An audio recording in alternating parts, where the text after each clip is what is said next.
And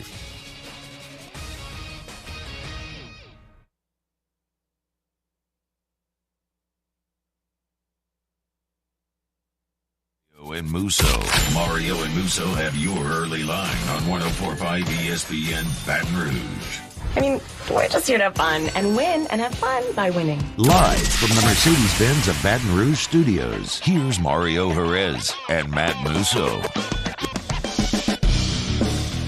And a good Wednesday afternoon. Welcome in, Matt Musso, alongside Mario Jerez. To my right, we have your early line, Michael Patel, Taylor Sharp on the audio and video boards here on this Wednesday. Glad you're along for the ride. Great show on deck for you today. Plenty of picks coming your way, obviously, in the daily spread. We'll talk College World Series. Also have some Major League Baseball picks coming your way at 2:30. Drew Martin will be by to give you his plays for this evening slate. Kind of a big slate in Major League Baseball today, Mario, but split. You got some matinee, you got some nighttime and evening games as well. We'll focus mainly on the late games, obviously, with Drew at 2:30. And then it's Win Total Wednesday. AFC East is on tap today. How are you, Mario? Ooh, I have thoughts about certain teams in the AFC East. Doing really well. Musso coming from LSU's campus, helping out the 4-H school there. They have some students doing play-by-play, and they had a contest today. I got to go judge, and that was a really good time, man. I am excited to broadcast some games here in the fall. What's your relationship with play-by-play like, man? I know you could handle something like that, especially in baseball, but I haven't seen much interest from Matt Musso in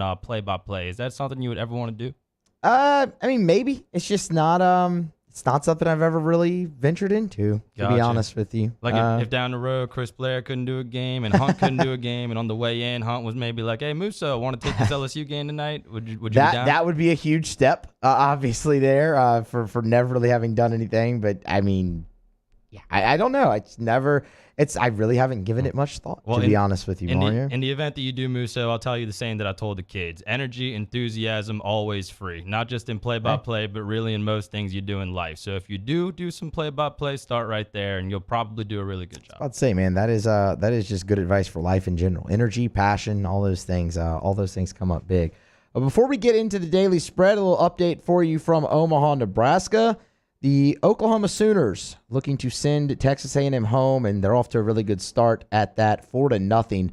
Oklahoma leading this game in the bottom of the third. They just added the fourth run of the game, so a long way to go there. But a win sends Oklahoma to the College World Series final, and Texas A&M home. A win by the Aggies forces a winner-take-all game tomorrow in Omaha. But again, right now the Sooners up 4-0 there. Let's keep it rolling here. Here's our daily spread. Daily. Our daily spread. What are Mario and Musso watching tonight? I'm talking about big money. Real big money. This is our daily spread. All right, Mario, let's start with Major League Baseball here. Cardinals-Brewers, game number 3 of a 4-game set. We featured this series a good bit on the show this week, and I mean, look, for good reason. Number one, it's a battle between the two top teams in the NL Central right now. They're jockeying for first place. They're once again tied atop that division after St. Louis's win last night, in which Mario gave you the Cardinals last night. Congratulations. Nice cash of the ticket. And the other reason we've mentioned it a lot is there's been plenty of value, and that's no different tonight. The Brewers minus $1.15 on the money line are your favorite. The total 8.5. You're looking at a 7-10 first pitch in Milwaukee. Adam Wainwright for the Cardinals. Lefty Eric Lauer on the bump for the Brewers. Here we go. When talking Cardinals this season, we've talked a lot about their bats and specifically against left-handed starters. Over the course of the year, they've been very good when facing a lefty. But they've lost their last 2 against a left-handed pitcher. And when you look at Lauer, he gave it to him pretty good in an earlier meeting this season about a month ago at the end of May. 5 innings pitched, just 2 runs. The Brewers would win that game. Eric Lauer also pitches extremely well in Milwaukee. A sparkling 1.04 earned run average at home. Wainwright, while he's still holding it down for his, still holding his own, still holding it down for the Cardinals. Ageless wonder, right? Struggles early in games. The Brewers could potentially jump on him early and allow Lauer to pitch with a lead. I like the Brew Crew tonight to take game number 3, take the lead back in that division. Give me Milwaukee minus $1.15 on the money line. Yeah, shout out to Wainwright. He's been around for a while. And shout out to the Cardinals yesterday, coming through almost like the Brewers in that game yesterday, Musso. They're hot. I believe they've won now 6 out of their last 9, but they also got Jack Flaherty yesterday. So they did. Shout out to St. Louis. I'm staying in the world of Major League Baseball here for my first play, and I am looking at over 1.5 total bases for Jose Ramirez for the Guardians against the Twins. And this is at plus money, plus 115. At least that's where I got it on FanDuel. And right now, Jose is in a groove for the artist formerly known as the Cleveland Indians and the MVP candidate in the middle of a 10-game hitting streak. In that time, he is batting .405 with a 1.194 OPS, and he also has at least 1 extra base hit in 9 out of those 10 games, including 9 doubles. So Jose Ramirez in a big groove right now. Really like the price here. And you may ask, why are we getting plus money on this prop? Well, Sonny Gray will take the ball for the Minnesota Twins today, and he's pitched pretty well this season. 2.91 expected ERA, but it's only his second start since coming off the 15-day DL with the strained pectoral, and in his first game back, he only threw 65 pitches. Eventually, he will have to hand the ball to a Minnesota bullpen that ranks 15th in ERA, 18th in WHIP, and Ramirez got a hit against Gray back when they faced off in May anyway. He went 1 for 3 in that game, so really like the price here at plus 115, and really like this prop over 1.5 total bases for Jose Ramirez. Former Vanderbilt Commodore, that's Sonny Gray. They're pitching for Tim Corbin's team back in the day. College baseball, Arkansas and Ole Miss, College World Series. A semifinal here. Arkansas will need to win to force a winner-take-all game tomorrow, a win by the Rebels, and they are off to the College World Series finals here in 2022, which just still sounds nuts. Really odd to say after how the majority of their season went. But Ole Miss has been extremely hot. Arkansas opened as the favorite in this game last night when the matchup was set. Money has come in on the Rebels. They are now your favorite at minus $1.20. You can still find $1.15 out there as well in some books for Ole Miss. Your total in this game is set at 12. I am struggling to find a side in this game as of right now. I want to be certain of the pitching matchup before I pick a side. One thing is for sure, though, these two teams should absolutely score runs. So targeting the total for sure. I like over 12 in this game. The wind should be blowing out again at the Chuck tonight in Omaha. Arkansas and Ole Miss, both lineups have just kind of been an unstoppable force so far through the postseason.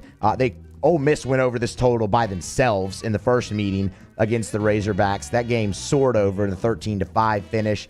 Arkansas put up 11 last night against Auburn. I like the Hogs and the Rebels to score a lot of runs. Now, if I'm looking sidewise, I want to see exactly what is on the mound for Arkansas and Ole Miss. Just who could maybe go longer. I think both pitchers are going to end up giving up runs, as I mentioned there, total over 12. Could definitely see a lot of runs here, too. Might need to get Taylor to clip the beginning of your rant there. That was like a is this real life moment for It was. Musso I right just there, with Ole Miss being so close to the title. It's Mario, they were 7-14 in the SEC like 40 days ago. No, it's crazy. And they're a win away from the College World Series finals right now. This is a really important game for them tonight. Ole Miss needs to win this game tonight. If they lose this game, I think that decreases their chances to win the national championship significantly, because then, I mean, anything can happen in that winner-take-all game, right? But even so, you probably have to turn to Dylan DeLucia there, so you have to burn your ace, and it prevents you from setting up your pitching to, for the championship series. You look at Oklahoma right now. Obviously, they have to finish the job, but they're looking to just move on, and they'll have Bennett and Horton ready to go, their rotation set. Like, this is a very important game for Ole Miss tonight, which also makes it really difficult to pick a side between two really good teams. I'm going to try to do that anyway, and we know this is a rematch of Monday's game when Ole Miss dominated the Razorbacks 13-5, and so far, objectively, statistically speaking, the Rebels have been the best team in Omaha. They are now 7-0 in tournament play, outscoring opponents 64-15, and they own an edge in hits of 77-40, but the most important of all the stats is that since arriving in Omaha, Ole Miss is winning on the scoreboard 18-6. That being said, I think Arkansas was a little bit mad that I doubted them on the last show. They put the beat down on Auburn yesterday, 11-1, and in that game, 5 out of the first 6 hitters in the Razorbacks lineup collected multiple hits. Just crazy efficiency. You saw what Peyton Stovall did, going 5 for 6 with a double. First player to get 5 hits in a College World Series game in the last 13 years. So their lineup's on fire. As far as this game, the big question for Arkansas will be the availability of Connor Noland. We know he pitched recently. On Saturday, he threw 79 pitches in 7 2/3 innings. So that's 3 days of rest. Might be pushing it for old Connor, but even if he doesn't go, they will go with Hagen Smith, who has pitched well against Ole Miss. Either way, I think they're in pretty good shape. What do you think of Arkansas's pitching situation? I mean, that's the biggest question for me. So Hagen Smith, they've kind of moved him to the back end of the bullpen here down the stretch, and he's been really good in that role. But that's a guy who was your number 2 starter the majority of the year if you're the Arkansas Razorbacks, and was phenomenal in that role. I mean, everyone listening here should remember the 7 shutout innings he threw against LSU in game number 2 of that series. Ole Miss, a predominantly left-handed lineup. Again, as you said, he beat them already once this year. That is a matchup that would be favorable. Now, Arkansas went lefty matchup against the Rebels in their first meeting, and Zach Morris could not throw a strike. It did not go well. Connor Noland has been awesome in the postseason. 3 quality starts. I mean, it is short rest. It's winner take all. Like, for Arkansas, there's no tomorrow unless you win the game. So that's the justification for throwing Connor Noland, even on short rest. But there is the little birdie that creeps in your ear, right? This is, okay, well, you have Hagen Smith. He's been your number 2 for the majority of the year. You know he's capable. And if he goes out there and wins, you have Connor Noland for that winner-take-all game. It's not an enviable position for Dave Van Horn to be in. Also of note, Brady Tigert, their former closer, who's just got an absolutely wipeout slider, has not pitched yet in the College World Series either. So the pitching set up really well for Arkansas. Looking at them at even money at some books right now is very tempting. I agree. And the start of this game is going to be crucial because the starting pitching for Ole Miss has been much better, but the relief pitching for the Rebels has been absolutely dominant as of late. And Ole Miss pitchers surrendered just 4 earned runs over the past 4 games, and the Rebels bullpen has allowed just 1 run over the past 30 innings pitched. I think the question is going to be, if Arkansas gets out to a decent lead in this game, will Ole Miss empty out the tank of their bullpen to try to keep this game close, since they would have another opportunity? After all of that being said, I think I'm going to go with Arkansas here. They're going to be the more desperate team, and their lineup is deadly. They don't have to face Hunter Elliott this time around, so I am jumping back in the well and taking the Arkansas Razorbacks tonight. There is our daily spread. We'll continue to break things down here. Come back on the other side. Win Total Wednesday, the latest rendition of that. We'll look at the AFC East. Drew Martin still set to join us as well at 2:30 to give us some MLB picks. It's all coming up on the early line. 104.5 ESPN, Baton Rouge. Mario and Musso, the early line. Our listeners fire off their opinions on the jimsfirearms.net hotline at 499-1045. Keep listening for your next chance to shoot us your thoughts with the jimsfirearms.net hotline on 104.5 ESPN Baton Rouge.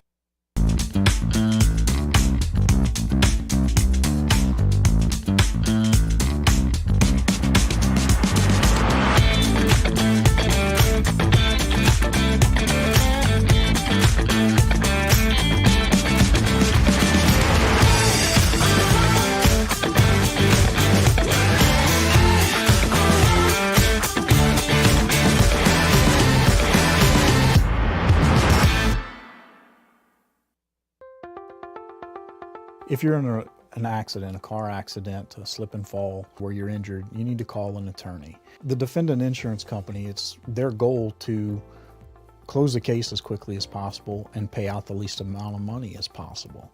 That's why it's important to call an attorney and call the law office of O.C. Brown. At the law office of O.C. Brown, we're a family-owned firm. We want to be your law firm for a lifetime.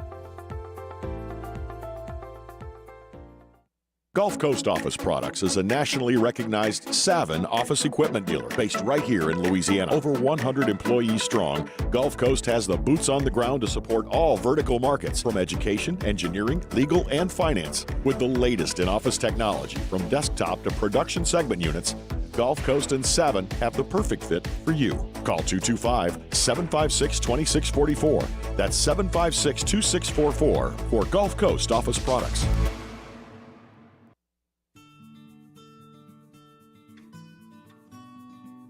This is a house call. This is a follow-up appointment. This is a diabetes checkup. This isn't just more convenient care, it's more advanced care. This is innovating healthcare at Louisiana's #1 hospital, Auctioner. My own people call me an Uncle Tom. I play music. Been wined and dined by royalty. Trying to bring people together. All people.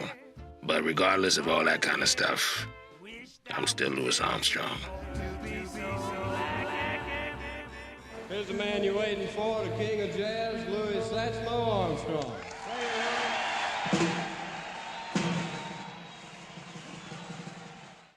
ServiceMaster Elite create clean, disinfected work environments. As a local business, we take pride in serving the New Orleans and Baton Rouge areas. Our cleaning protocols follow CDC and OSHA standards for healthcare settings, offices, senior living, restaurants, and industrial plants. Contact ServiceMaster Elite to get your operation ready for reopening with germ disinfection cleaning. ServiceMaster Elite, the trusted choice in professional cleaning since 1996. It's no secret. The best oysters in Baton Rouge are at Jolie Pearl Oyster Bar.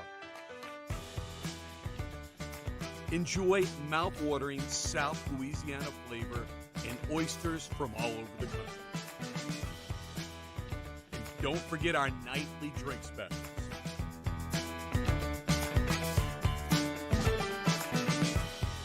Jolie Pearl Oyster Bar, located in downtown Baton Rouge.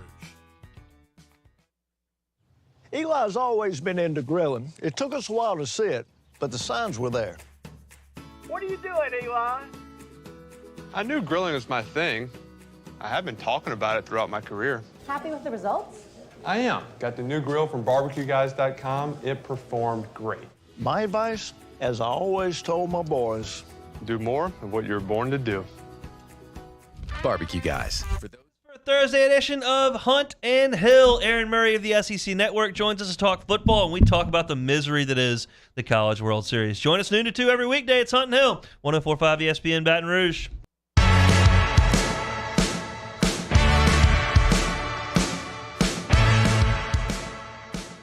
Early Line with Mario and Musso, 104.5 ESPN Baton Rouge. Welcome back to the show, Wednesday edition of the Early Line. We will talk to Drew Martin in the next segment, look ahead to the Major League Baseball slate. But for now, let's talk a little bit of football. This is now our third iteration of Win Total Wednesday, and today we're taking a look at the AFC East. Hefty, really a division that has really hefty expectations going into the year. Two teams here with a win total of 9 or higher. Buffalo Bills at over under 11.5 wins for the 2022 season. The Dolphins coming up next, over under 9 wins. The Patriots at over under 8.5 wins. And then the New York Jets way down there at over under 5.5. And we had to start this conversation with the Buffalo Bills. They share this win total of 11.5 with only two other NFL teams. That's the Green Bay Packers and the Tampa Bay Buccaneers. And we know how their season ended. Very unlucky fashion. They lost a coin flip in the playoff game against the Kansas City Chiefs there in the second round. Chiefs had the ball last. Travis Kelce catches a touchdown pass from Mahomes.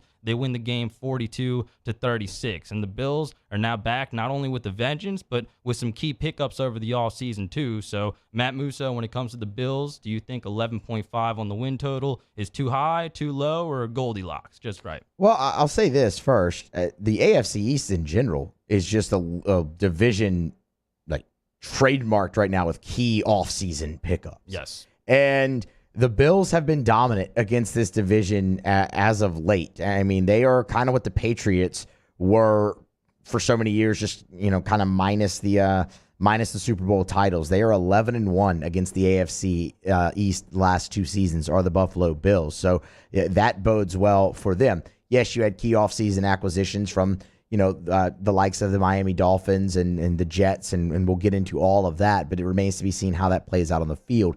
You look at what the Bills brought in. Obviously, the trade for Von Miller's huge for the defense. Jamison Crowder in place now of Cole Beasley is an upgrade. I think we'd both agree on that, right? Beasley's straight, but Crowder is definitely an upgrade. For sure.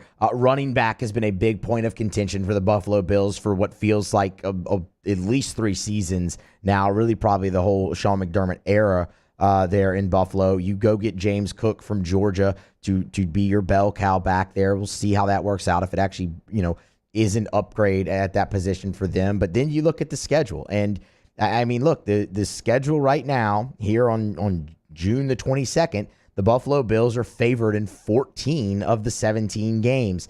It is a pick'em right now against the Bengals.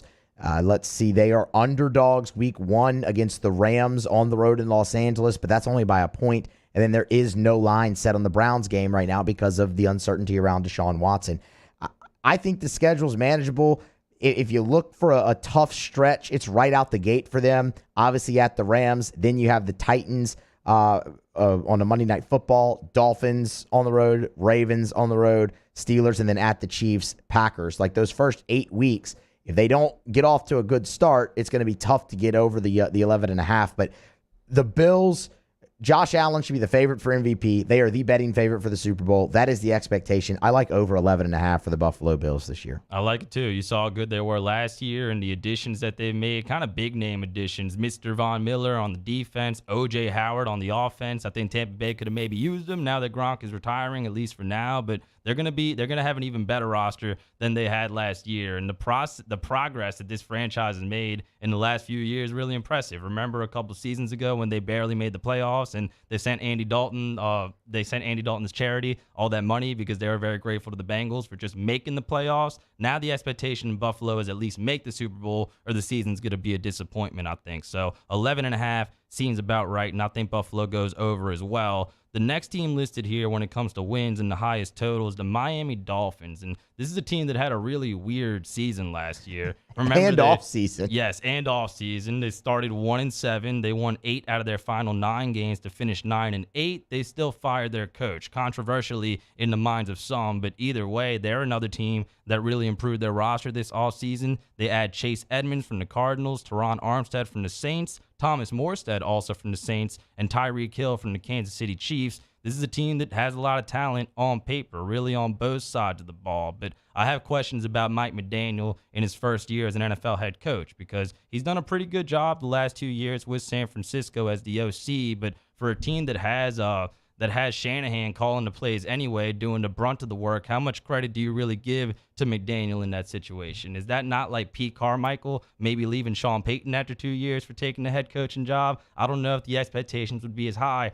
for Pete Carmichael because he's not young and attractive and openly talking about smoking weed like Mike McDaniel does. He is very popular in the media, but he still has not done anything literally as a head coach. And he has a really good team, but when it comes to this win total being at 9, I think that's a little high because I still have questions about this team. 9 feels bold. I will give you that. So just based off of spread, their implied record is 8-8. Again, no line set for the Cleveland Browns game because of the uncertainty surrounding Deshaun Watson. Until that's resolved or you actually get into the season, you're not going to see early lines set on any game involving someone and the Cleveland Browns. Quarterback play is the most important thing in football, right? To state the obvious. We know that, and especially in the NFL. I don't know if there's a division in the NFL outside of the AFC East, though, where it's going to be more important. Like, you mentioned Mike McDaniel as a first-time head coach, and that is massive. He's also tied to Tua Tagovailoa, though, right now as well. And Tua's just been at the center of much discussion and a lot of debate about his actual ability. Now, the weapons around him are great. They bolstered the offensive line, like you mentioned with Teron Armstead. You go get Tyreek Hill. That's a fantastic addition. You also have Waddle. Like, you have guys in that receiving corps. Can Tua get the ball to them? What are they on defense? I still think they're a little unproven. The total of 9 just feels bold. You look at the stretches that they have here on their schedule, man, and they've got a couple really, really difficult ones. Week 2 through 4, you're at the Ravens versus the Bills, at the Bengals. That's to start the season, and you get bookended with it at the end as well. At Niners, at Chargers, at Bills versus Packers. That is a brutal stretch at the beginning and the end of your season. In all of those games we mentioned, they are underdogs in all of those. Take the under. 9 feels very bold for a first-time head coach and a quarterback who has been scrutinized as much as Tua. Yeah, a lot of talent, but those two factors right there made me kind of want to pull the trigger on the under. And Tua's had a really weird career. Like, he was a great college quarterback. I saw him up close and personal a lot. And I know he suffered some injuries going into the NFL, but he's almost like the Markelle Fultz of football. Like, it's almost like he forgot how to throw a clean spiral. Even a lot of his good throws that get completed are just not very clean. No matter what Tyreek Hill tries to tell me, I'm still going to think that way. So definitely have questions about McDaniel. Definitely have questions about Tua as well. And when it comes to the AFC East, maybe the one team that wasn't as aggressive in the free agency market was the New England Patriots. And this is a team that finished last season with a 10-7 record, but a lot of attrition on the coaching staff because offensive coordinator Josh McDaniels leads the Patriots for good this time to become the head coach of the Las Vegas Raiders. And Joe Judge is now going to take over when it comes to play calling responsibilities. And Matt Patricia on the other side will get added responsibilities on defense. And both of those guys, we know, not very good head coaches, but they have been good coordinators. That being said, top to bottom, I look at New England's roster in a division that has really talented teams, and I'm just not that impressed. Even if Matt Jones does take a jump here, even if their defense is serviceable, 8.5 wins seems like just about right for the Patriots. I see this team as 8-9, 9-8, no more better, no worse. So I'll take the over, actually, on New England here. Josh McDaniels is intriguing because obviously, look, they still were able to have some success the last time he left, but you had Tom Brady. You have Mac Jones now, so that is important to note. But if he takes the next step, this was a team that won 10 games last year with him as a rookie. And as you said, there wasn't much turnover or anything in the offseason. If Mac Jones continues to improve, they are clearly the second best team in this division. Quarterback play will be everything. You don't doubt Bill Belichick. I would actually go over with the New England Patriots. All right, Musso likes the over on the Patriots there. This is a team that I like the over on, and I'm talking about the New York Jets. Over, under 5.5 wins. And this is a team that's been very aggressive in the free agency market. Several players who are probably going to start get added to the team. Jordan Whitehead, Laken Tomlinson, DJ Reed, CJ Usama, the tight end for the Bengals, who it really broke my heart when he couldn't play in the Super Bowl because he really stuck it on the line for Cincinnati last year. And they also had a really good draft, did the Jets. And I'm a big fan of Robert Saleh. We were just talking about McDaniel in his first year as a head coach. This will now be Robert Saleh's second year as an NFL head coach. And bad luck with the injuries last year. Carl Lawson goes down. CJ Mosley goes down. And their first 22, as far as the roster for the Jets, is really good. Still some questions about the depth, especially on defense. But I do see this team making a jump, even if Wilson doesn't make that huge of a jump. And 5.5 seems a little bit low. I'm not saying the Jets are going to threaten for a winning season or go to the playoffs or anything like that. But just based on the roster that they have and based on having Robert Saleh leading the way at head coach, I definitely think they can win 6 games. Yeah, I think the number's pretty much pegged here. I really do. Their draft was awesome. It's going to be a young team. What can you really get out of Zach Wilson? I'm with you on Robert Saleh. I think he could be a great young head coach in the NFL. The schedule's really tough. I mean, their implied record's 3-13. But I think they're going to upset somebody that they probably shouldn't. I don't know if I'd really go over or under. I think the number's kind of set, so it's probably a stay away spot for me. But a really intriguing young core in New York. The 3 first-rounders, whether it be Sauce Gardner or Garrett Wilson, Jermaine Johnson, like that. Then you get Breece Hall in the second round. Like that, those 4 picks right there are an awesome haul for New York. So Zach Wilson, what can he do? That's going to be very important, obviously. Quarterback play in this division is just immensely important. But I'd actually stay away. I think they have it pegged right there. Breece Hall and Michael Carter in the backfield for the Jets. Yeah, man. I like the potential there, and I love the receiving core as well.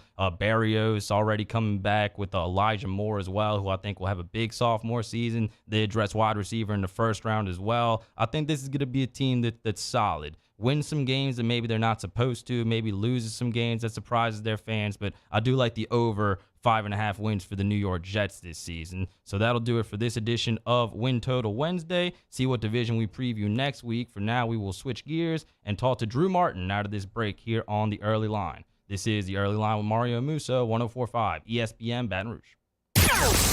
Early Line with Mario and Musso, 104.5 ESPN.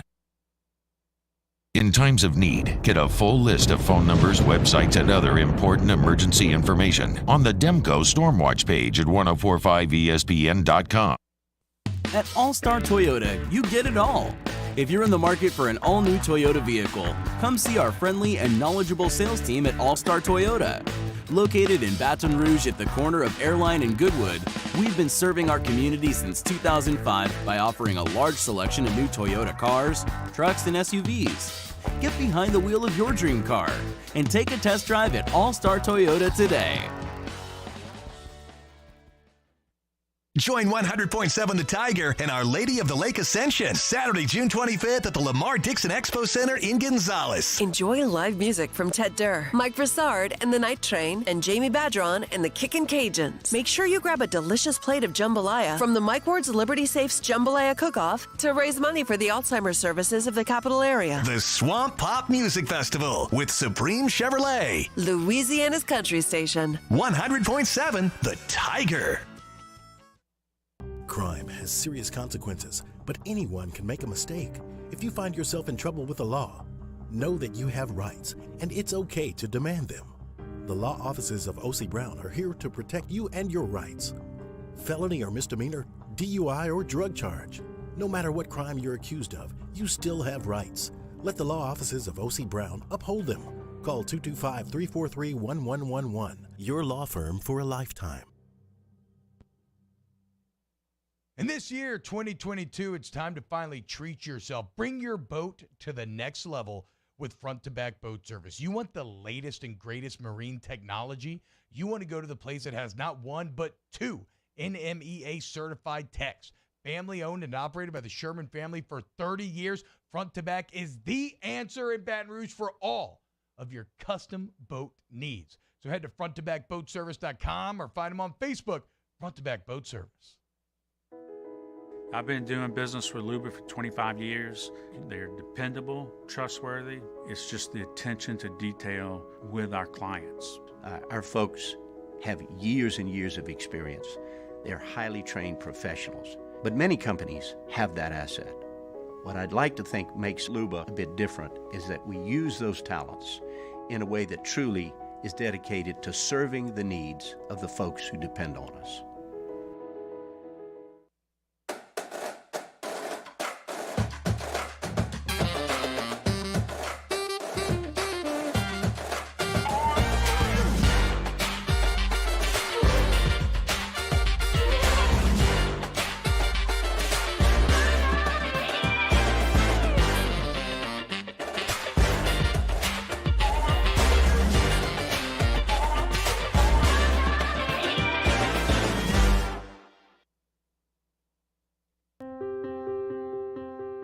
This isn't just another day, it's so much more. Kelly's life was put on hold when her auctioneer primary care doctor discovered a rare blood disorder. Her doctor connected her to an auctioneer care team of cancer, heart, and kidney specialists. With multiple primary care locations around Baton Rouge, same-day appointments, and online scheduling, we're relentless about keeping you healthy. Auctioneer Baton Rouge, innovating healthcare for Kelly. Are you a licensed contractor? There's lots of good contractors in Louisiana doing work the right way, but unfortunately, too many unlicensed contractors are working outside the licensing requirements. Working as a contractor in Louisiana requires a license for the company doing the work. The Louisiana State Licensing Board for Contractors wants to help you get licensed to allow you to conduct work legally. It's not difficult to get the license. We can help you. Go to lacontractor.org for more information. Licensed contractors. It's the 5 ESPN and Guarantee Media bring you Drop Biscuit Studios. It's a southern home for storytellers. Visit dropbiscuit.com today and check out the trailer to our first original series, Pops, the Louis Armstrong story, starring Reno Wilson. Subscribe today.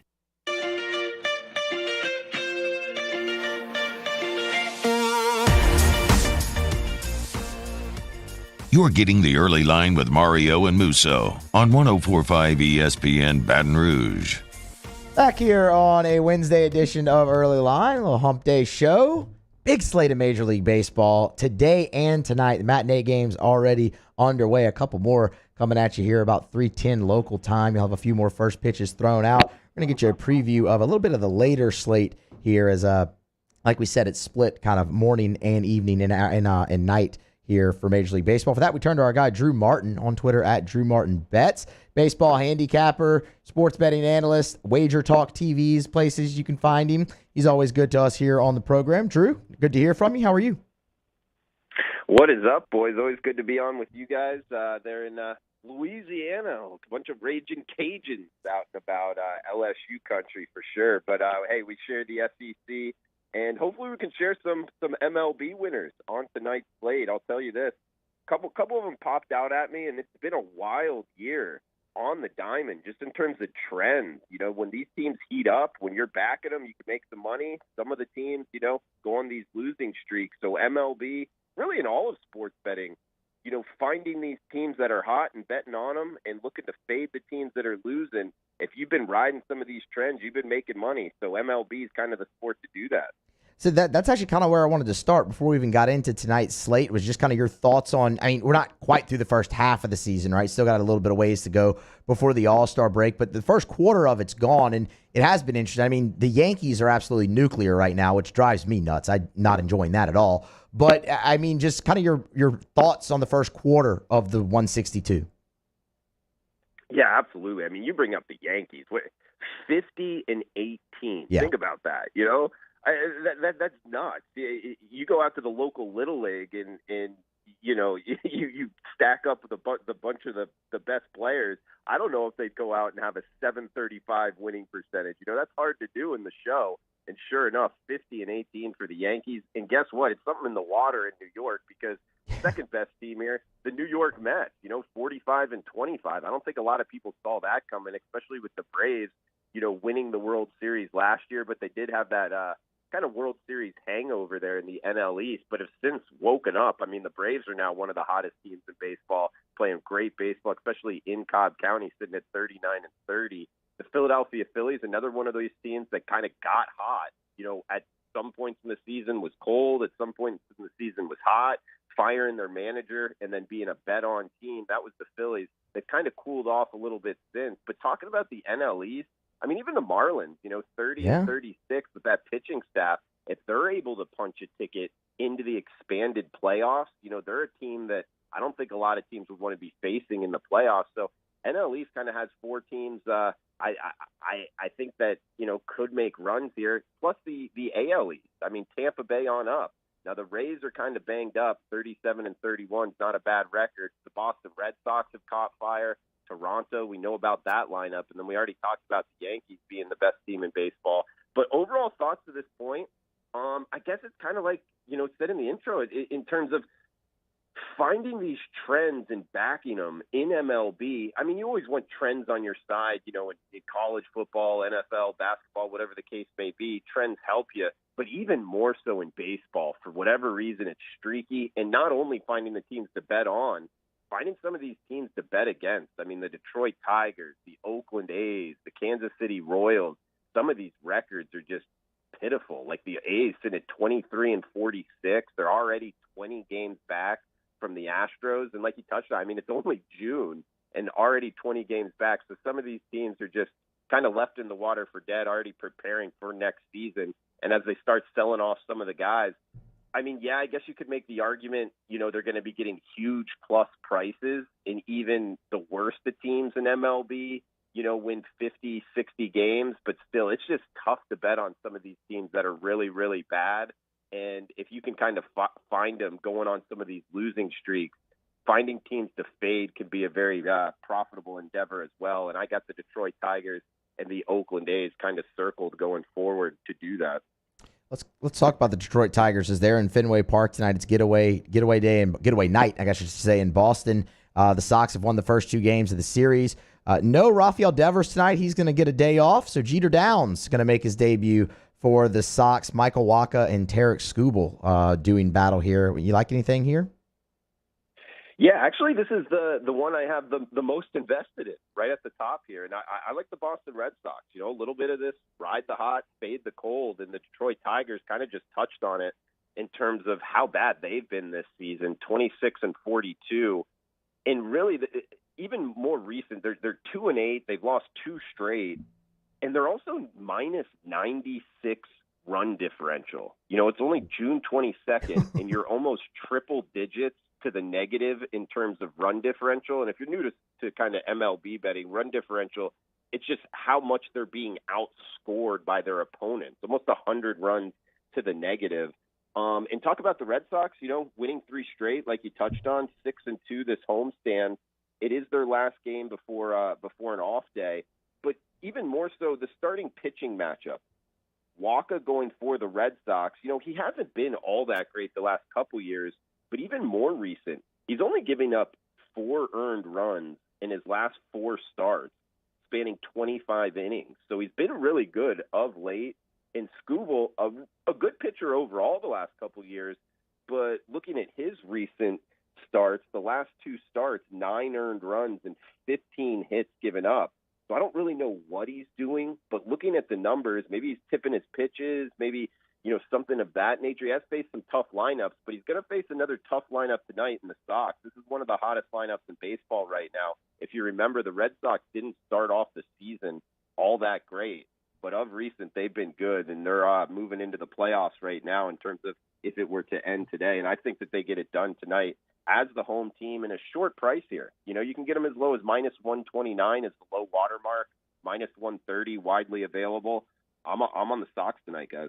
My co-host does love him some Waka, and we love us some Drew Martin. He's our guest here on the early line. Hey, Drew, what do you think of the prop here for Jose Ramirez over 1.5 total bases against Sonny Gray and the Twins, plus money at +115?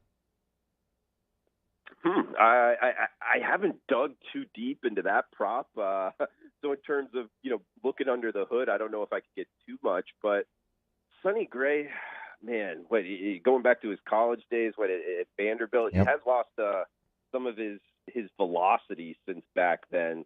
I'm not a huge bet on Gray kind of better, so I would look to go against him. If you made me choose it just off the top of my head here, I'd probably bet the over with some free money.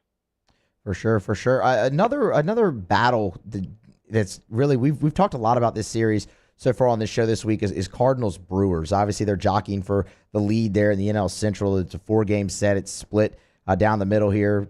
Milwaukee won Game 1. St. Louis victorious last night. A short price on Milwaukee tonight in that one on the money line at home. Eric Lauer on the mound against the ageless wonder that is Adam Wainwright. I mean, the guy just keeps going. Any strong feelings about Brewers Cardinals game number 3? I mean, what a great series. You kind of led into that in terms of the 2 teams at the top of the NL Central, both sitting at 39 and 31. And then you got the Pirates, almost 10 games back. So even though I like the Pittsburgh Pirates, I think the future is bright. If we're being honest, the NL Central is probably just a 2-team race. So in terms of importance of these games, this is of the utmost importance for both squads. Yeah, 8:10 Eastern, primetime game, nationally televised. It's going to have a lot of tickets written on it, particularly because it's a pick-em price. We're seeing, -108 to -113. That's the Brewers as the favorite. I actually kind of like both of these pitchers in terms of, how the betting markets are pricing them. Eric Lauer, good pitcher coming from the left side. Wainwright, I mean, the ageless one, that is probably the proper way to describe him. He just kind of keeps raking in some money, at least getting decent amount of innings. And really, the St. Louis Cardinals are a bet-on team for me. Unfortunately, I bet on them in the first game of the series, which they dropped, got a big plus price of +160. I just thought the value was there on them. Unfortunately, it fell short, and I didn't get back on them last night. But I like this Cardinals team. I mean, I think that a lot of people out there are underrating their offense. I mean, they got, Goldschmidt, Arenado, O'Neill, all in the middle of that lineup. And I don't think a lot of people realize how good they are offensively. I mean, their bullpen's decent, and when they get some of their better starters on the hill, the St. Louis Cardinals are a one-way team for me, and that's bet on. So getting them near the pick-em price, could even shop around for, looks like a +103 at Wynn in Las Vegas. Otherwise, short -101, -102 I'm seeing offshore. I like the St. Louis Cardinals, and I might get to them by first pitch. Anything else? I mean, I know you mentioned a couple plays jumped off to you looking at the slate tonight. I mean, anything that we didn't touch on that you'd like to talk about here? I mean, the Yankees, talk about one-way teams. Anytime you can get the Yankees under minus 150, I'm very interested in talking about the Tampa Bay Rays on the other side of things. I mean, the last couple of years, the Rays have kind of been the Yankees' kryptonite. But this season, the middle of their infield is out. Talk about their shortstop, Wander Franco, and the second baseman as well. And they really haven't been able to offensively produce like they have been in years past. Also, Margot, their right fielder, their best hitter this year anyway, he just went out with a leg injury as well. So this isn't a very top-notch Rays team. I have the Yankees as circled on one-way betting only, and they're actually going up against the Rays, which I think are being overvalued right now just because injuries to their lineup. And so seeing the Yankees under minus 150 here, I like the Yankees tonight. I know it's always tough to lay that juice, minus 145, risk 145 to win 100. But I think the Yanks are a good play tonight. The Yankees. Yeah, they probably are. I just won't do it. I refuse. I refuse to bet with the evil empire. I cannot bring myself to do it. But why is that? I'm a Red Sox fan, but I'm a Red Sox fan. Okay. But I just they're just nauseating. I don't know. I've enjoyed the lull here since 2009 a lot. It's been beautiful. So I'm kind of hoping that at some point it just falls off, but it doesn't look like it, man. They're starting pitching so good this year. So we'll see. We'll see how it goes. I got a question. Is it like that with like football as well? Like, will you not bet on Alabama? Oh, or yeah. Not bet on Auburn? He don't even play fantasy football. Yeah, I don't. He's a man of principle. No, when that's it comes true. to Yeah, his I teams. actually don't play fantasy football because why would I want to cheer for anybody that's not on my team? Like, why would I want? When they have to play my team, why would I be cheering against my team at all? No, and I don't. But Drew, I don't bet on Alabama for the sole reason that I don't want any excuse to kind of have to pay attention to their football game. Okay, I'm picking up what you're laying down. I'm in that camp too. And in just a little background, I went to Auburn, and the Alabama's the one team I really don't like to bet on because I remember I bet on them against Clemson in national championship game, and you put a bunch of money on them, and then they lose, and it's like, oh my gosh, like I would be so happy watching Alabama lose, but instead I lost money on them. It just put me in a really weird situation, and after that, I'm just like, you know what? I'm not betting on Alabama ever again. It's either bet against them or I'll just watch the game and root against them. You know what I mean? Now, I'm with you. Now on October 8th, when they play Texas A&M, I'm hammering Alabama because that's just probably going to be free money. Like Jimbo is getting it run up on him by Saban after everything that happened this offseason. So I might break the rule for that one. Oh, yeah, that's going to be a good – I mean, I don't know. At some point, do you think the kind of – I feel like the landscape might be shifting, and it might be helping Texas A&M just in terms of the NIL.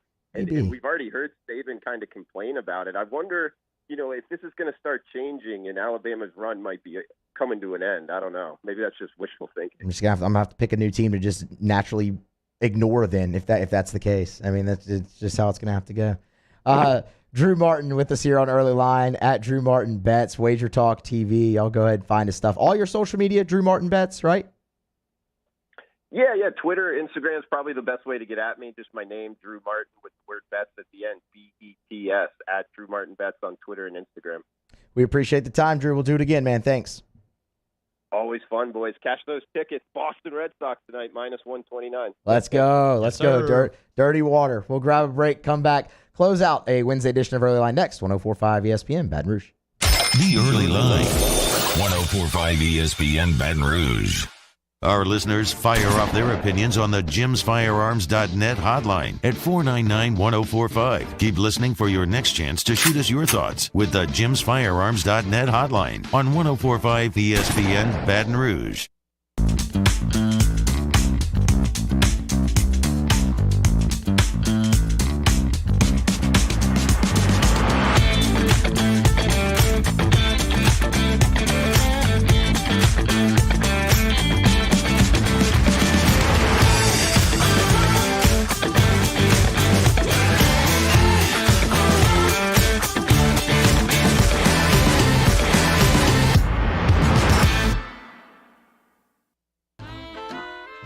My own people call me an Uncle Tom.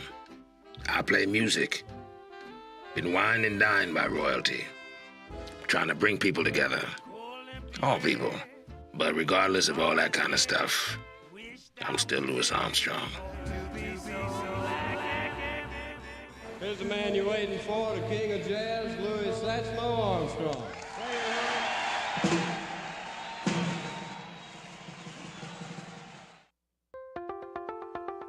If you're in an accident, a car accident, a slip and fall where you're injured, you need to call an attorney. The defendant insurance company, it's their goal to close the case as quickly as possible and pay out the least amount of money as possible. That's why it's important to call an attorney and call the law offices of O.C. Brown. At the law office of O.C. Brown, we're a family-owned firm. We want to be your law firm for a lifetime.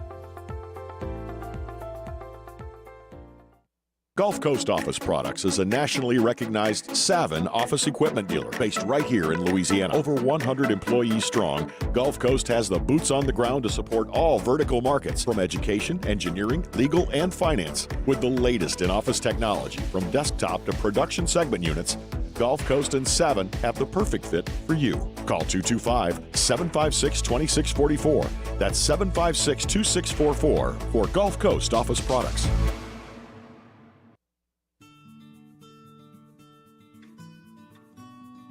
This is a house call. This is a follow-up appointment. This is a diabetes checkup. This isn't just more convenient care, it's more advanced care. This is innovating healthcare at Louisiana's #1 hospital, Ochsner. ServiceMaster Elite create clean, disinfected work environments. As a local business, we take pride in serving the New Orleans and Baton Rouge areas. Our cleaning protocols follow CDC and OSHA standards for healthcare settings, offices, senior living, restaurants, and industrial plants. Contact ServiceMaster Elite to get your operation ready for reopening with germ disinfection cleaning. ServiceMaster Elite, the trusted choice in professional. For a Wednesday edition of Early Line, as we recap Tuesday's action from the College World Series out in Omaha, and we continue to look ahead to football season. Fall quickly approaching. Join us from 2 to 3 p.m. Early Line on 104.5 ESPN Baton Rouge.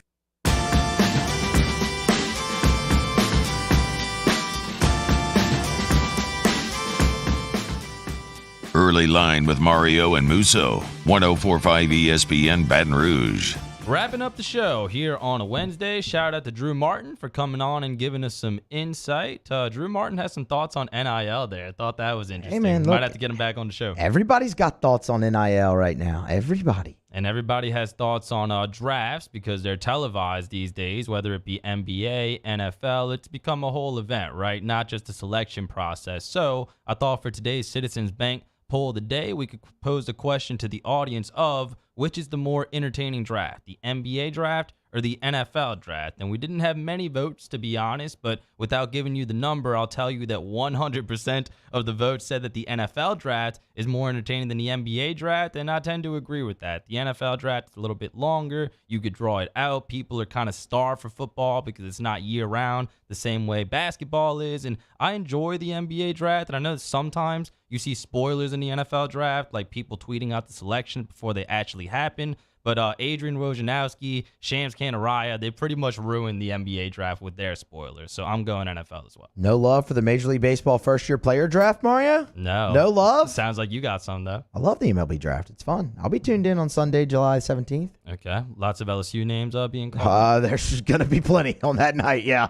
Are you pumped up for the NBA draft, which takes place tomorrow? Real quick, we only have a minute left, and we'll be pretty draft-heavy tomorrow, but the betting favorite to be drafted by the Pelicans with the 8th overall pick, three-way tie between Dyson Daniels, G-Leaguer, A.J. Griffin, the freshman out of Duke, and Shaden Sharp, he would have been a freshman at Kentucky, but decommitted, kind of took a year off of basketball. All pretty good selections in my opinion. Yeah, man, seen Sharp mock to him a lot. That'd be pretty good. I'm interested in who the Pelicans take. I'm interested to see where Tari Eason goes. Outside of that, I'm probably pretty good on just expanded interest in it, but definitely Definitely fired up to see what the Pellies do. Good news. Big year coming up. Yeah, big year. Good news for you that the Pelicans pick 8th and There you go. only one pick this year. Let's hope they can make it count. We will preview the draft on tomorrow's show. Also preview all the action out in Omaha. For now, stay tuned for AFR. Coming up next, 104.5 ESPN.